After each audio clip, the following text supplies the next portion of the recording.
Ted Karras wanted to make one point clear. Fights in camp don't mean a team has an edge. Sometimes it just means they're hot and sick of each other. After a raucous practice Wednesday filled with multiple throwdowns, including punches thrown by Logan Wilson and an enraged Karras, it appears all of it might be true, QB Joe Burrow said after the fight. I heard Joe talking to BJ. Joe was telling him, shut up. You guys haven't done anything today.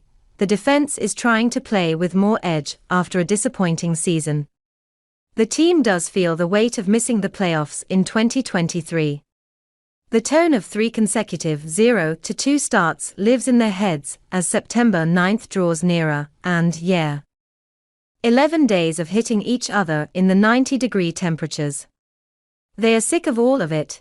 It was an intense day, Karras said. Fighting does not equal an intense training camp. It just means we have been at each other's throat for 3 weeks. Well, that escalated quickly, never quite like this. In what's otherwise been a quiet camp, where the defense often emerged victorious from 11-on-11 sessions, an orange and black geezer exploded. On a running play to the outside, Karras and Wilson were locked up. Wilson threw punches at the center's helmet after the play. A throng of bodies ended up in the mix with Karras screaming and yelling toward the crowd. Not long after, a throw over the middle to Andre Iosivas ended in Von Bell and Jermaine Pratt putting a shoulder into the receiver, sending him to the ground and sending Karras back into a state of rage. That's ridiculous. Karras screamed after running into Pratt's face. 2 other confrontations occurred, most to do with tackling in what was supposed to be a thud, hitting, but not tackling, period. There wasn't much remorse from Pratt. It's physical, he said with a smile. It's football. What are we talking about? Wilson is not known as a fighter. He has almost never engaged in that type of activity since joining the club in 2020. He felt like what transpired went over the line and put him in danger, so he responded. As did Karras. If it's 7 fights in a practice, it's inappropriate, Karras said. Today I thought they were appropriate fights. This practice is off the rails and Ted Karras is beyond livid. The finger-pointing and blame game will likely be resolved before dinner is served at Paycor Stadium. The bigger picture shows a team whose leaders are trying to push back and set a more intense tone.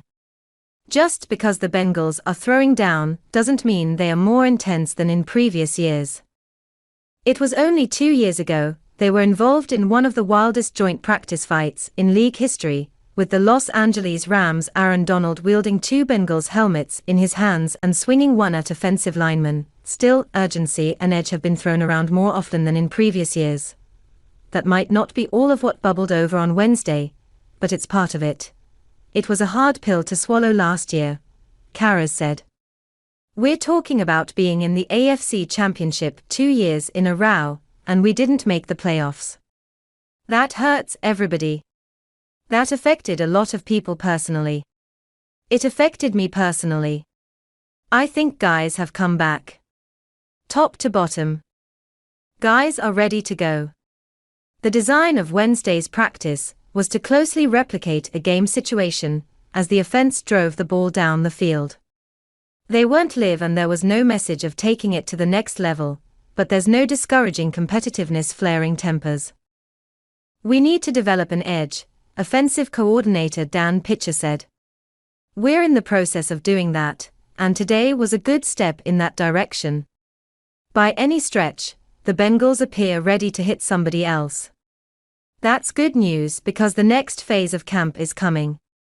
They will have 3 games and 2 joint practices over the next 15 days. They'll learn quickly how much of the edge and urgency discussed and fought over was real and how much was just a hot practice in the dog days of camp. Inevitably, the Bengals' edge comes from franchise quarterback Joe Burrow. That will always be how they fight back or set the tone with an opponent. It also might have provided a better glimpse of their true counterpunch. I remember being in the huddle like, man, Joe, put one right in the end zone right here, and then we can be done, Karras said. The next pass was a Burrow touchdown to Kendrick Pryor near the back pylon over Cam Taylor-Britt. And that's what he did. Burrow tacked on a deep ball to T. Higgins and a near-miracle third down touchdown pass to Tanner Hudson that he couldn't hold onto. If the fracas-filled practice pushed the competitive fire of Burrow and the offense a step forward, the actual fights might end up a footnote. Kicking up the intensity may have been just what this team needed. Some people took exception to some things today, Karras said. I thought it was good work. Nobody got any dings doing something stupid, which we can't afford at all. Overall, it's a net positive for the Bengals today.